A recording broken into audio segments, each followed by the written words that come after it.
কেন প্রবাসীদের দোয়া আল্লাহ তাড়াতাড়ি কবুল করেন?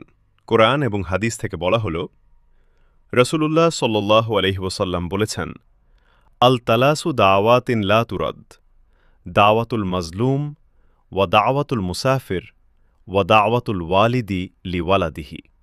অর্থ, তিন ব্যক্তির দোয়া কখনো প্রত্যাখ্যাত হয় না। ১. মজলুমের দোয়া। ২. মুসাফিরের প্রবাসীর দোয়া। ৩. সন্তানের জন্য পিতামার দোয়া। তিরমিজি, ইবনে মাজাহ। প্রবাসী সাধারণত মুসাফিরের হুকুমে থাকে, তাই তার দোয়া দ্রুত কবুল হয়।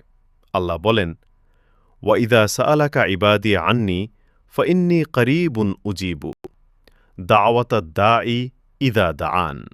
অর্থ, আমার বান্দারা যখন তোমার কাছে আমার সম্পর্কে জিজ্ঞেস করে, আমি তো খুব কাছেই, ডাকলে আমি দোয়া কবুল করি। সূরা আল বাকারা ১৮৬। প্রবাসে আল্লাহ ছাড়া আর কাউকে ডাকার সুযোগ থাকে না। এই খাঁটি তাওয়াক্কুল দোয়া কবুলের বড় কারণ।